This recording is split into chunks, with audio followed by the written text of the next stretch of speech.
بسم الله الرحمن الرحيم والصلاة والسلام على سيدنا محمد وعلى آله وصحبه أجمعين. إخواني أخواتي الطلبة، السلام عليكم. بعدتنا كورونا وجلساتنا في الديور. بطبيعة الحال حنا ما خصناش نجلسو، خصنا نتبعو الدراسة ديالنا، وفي هذا الإطار غادي نوجد واحد المجموعة ديال الفيديوهات باش نبقاو على تواصل مع المتدربين ديالنا. من جهتكم نتوما اللي كنطلب منكم هو أن الإنسان يستغل هذا الجلوس في الدار، يستغل في كل ما هو ايجابي، راترابي الا كان عنده شي ديكالاج، الا كان عنده شي روطار في شي ماده من المواد، يحاول يستغل هذا الجلوس هذا بشكل ايجابي. بطبيعه الحال يحاول يتابع الدراسه ديالو، ونتمنى من الله ان هذا الوباء هذا يزول في اقرب الاجال باش ترجع الامور النصاب ديالها ونرجعوا الاقسام ديالنا، ويكون ان شاء الله العام يكون عام عادي ان شاء الله، ما يكونش فيه شي استثناءات، وندوزوا الامتحانات ديالنا في الوقت ان شاء الله. اذا dans le cadre de la poursuite à distance de la formation, donc j'ai préparé cette vidéo concernant le module de la comptabilité générale, les opérations courantes. Et bien sûr, je vais continuer le travail puisqu'on s'est arrêté au niveau du cours classique, on s'est arrêté au niveau du chapitre des emballages, donc je vais faire la suite, d'accord. Donc dans le cadre de cette vidéo, je vais traiter le volet théorique, d'accord. Premièrement, donc définition et type des emballages. Alors, définition, qu'est-ce qu'un emballage? Alors, emballage, c'est tout simplement tout objet qui sert à contenir, à préserver, à transporter une matière ou une marchandise. Autrement dit, l'emballage هو كل objet، كل bien اللي الدور ديالو انه يضم لا ماتيير، انه يحمي او نقلوا به لا ماتيير bien sûr من عند الفورنيسور لسون كليون. Donc اي bien servant à transporter, à contenir, à préserver, à stocker la matière كنسميوه اولا كيدخل في اطار ديال les emballages. Alors, quels sont les différents types d'emballage? On distingue, grosso modo, deux grandes catégories. Alors, premièrement, le matériel d'emballage, et deuxièmement, les emballages commerciaux. Alors, le matériel d'emballage, c'est quoi?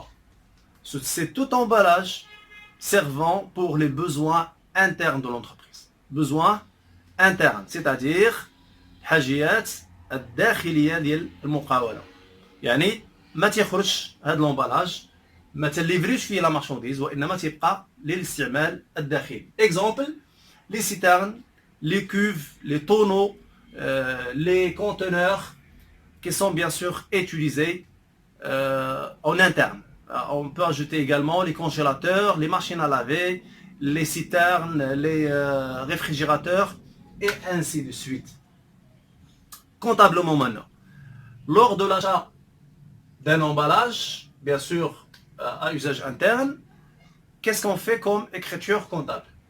Tout simplement, ce sont des machines, comme d'autres, d'accord, utilisées pour les besoins d'exploitation. Donc, comptablement, on comptabilise le matériel acquis dans le compte matériel et outillage 2332. D'accord? C'est la classe 2, c'est une immobilisation. Comme vous le remarquez, c'est une immobilisation. D'accord? Alors, qu'est-ce qui caractérise bien sûr l'immobilisation? C'est sa durée de vie, c'est sa valeur, et ainsi de suite. Ça, c'est le premier type. Donc, matériel d'emballage pour usage interne. Donc, le deuxième type sera les emballages commerciaux. Les emballages commerciaux. Et donc, contrairement au premier type, les emballages commerciaux auront pour usage, bien sûr, externe. Donc, ils servent pour la livraison de la marchandise, d'accord? Et bien sûr, on distingue trois catégories, voire quatre. Premièrement, les emballages perdus. Les emballages perdus. Comme leur nom l'indique, ils sont perdus. Ça veut dire jetables. Donc, ce sont des emballages dans lesquels on met de la matière, mais on n'attend pas la reprise de ces emballages. Donc ça veut dire que ce sont des emballages donnés aux clients sans reprise ni consignation. يعني تنعطيوه للكليون ديفينيتيفمون وما تنتظروش ان داك لومبالاج يرجع لينا. سي جوتابل. اكزومبل les boîtes en carton, par exemple les boîtes de lait, les bouteilles en plastique, voilà, les boîtes en métal, les boîtes de sardines par exemple, les boîtes d'olives. Les exemples sont multiples, d'accord? Les boîtes de différentes natures et de différentes matières.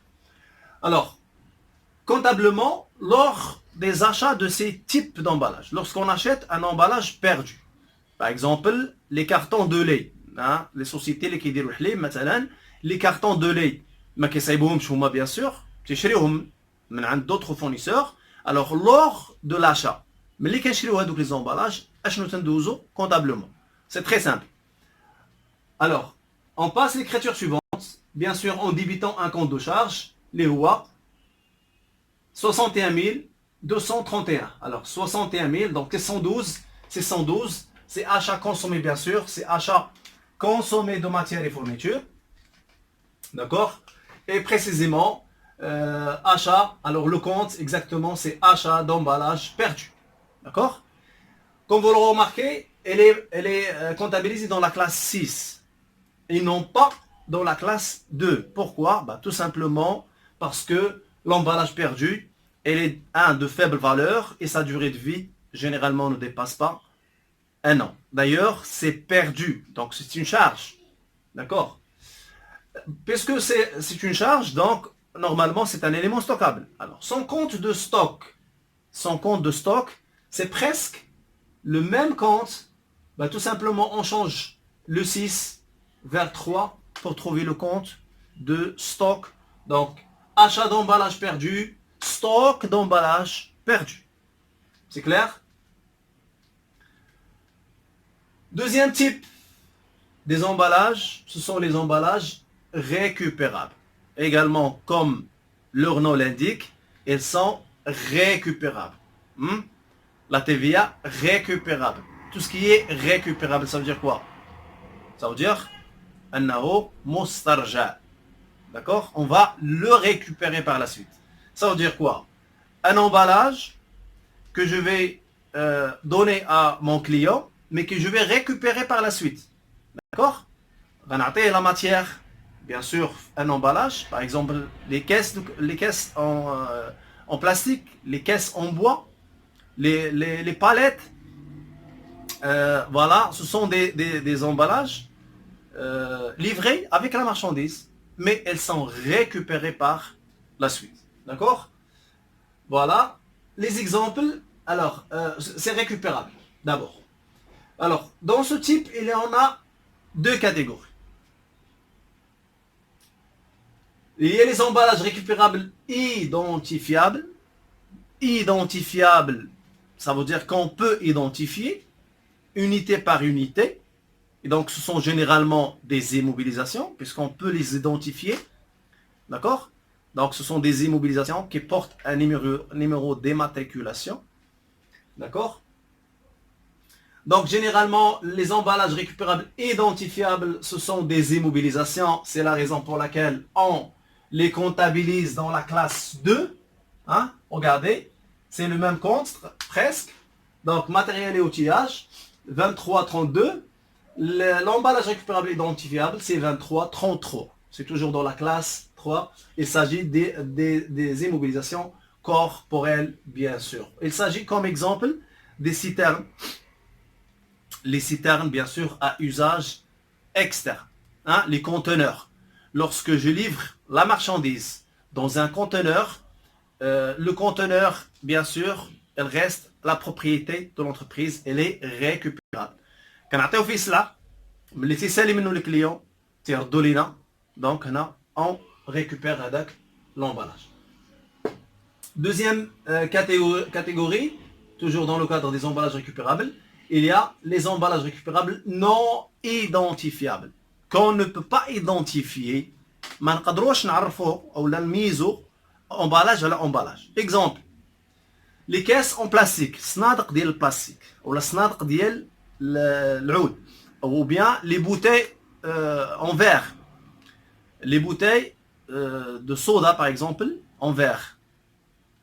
Ce sont des emballages, bien sûr récupérables, hein, mais non identifiables. Ça veut dire qu'on ne peut pas identifier, mais on a un numéro d'immatriculation qui distingue les unes des autres. C'est clair? Alors, lors de la comptabilisation,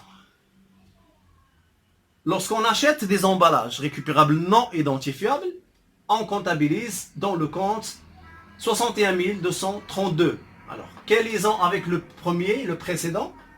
Donc, regardez, c'est 112, 31, c'est 112, 32. D'accord? Donc, c'est dans la même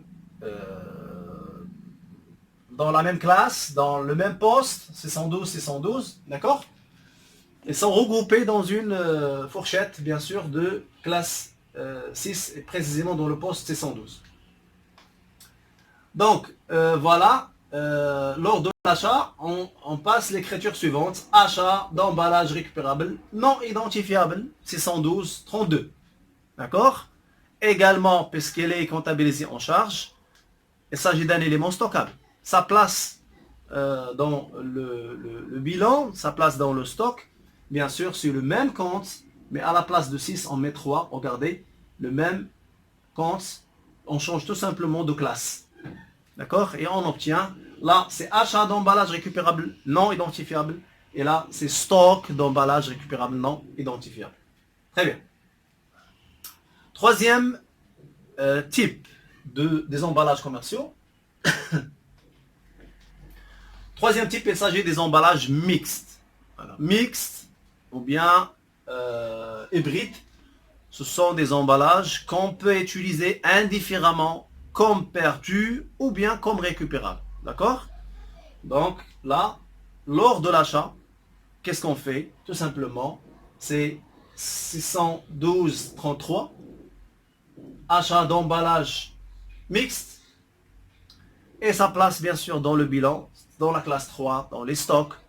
À la place de 6, on met 3. D'accord? Et on obtient le compte de stock. Stock d'emballage mixte. D'accord? Emballage mixte, tout simplement, emballage, la société, lors de l'achat, comme perdu ou bien comme récupérable. D'accord? Voilà, donc fin de cette première partie. ما غاديش ندير دي فيديو طوال، غادي ندير des vidéos de courte durée باش تقدروا تتبعوا معايا.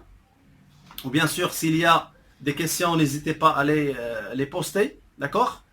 Donc, j'attends vos réactions, vos remarques, d'accord? Vos questions là-dessus, bien sûr.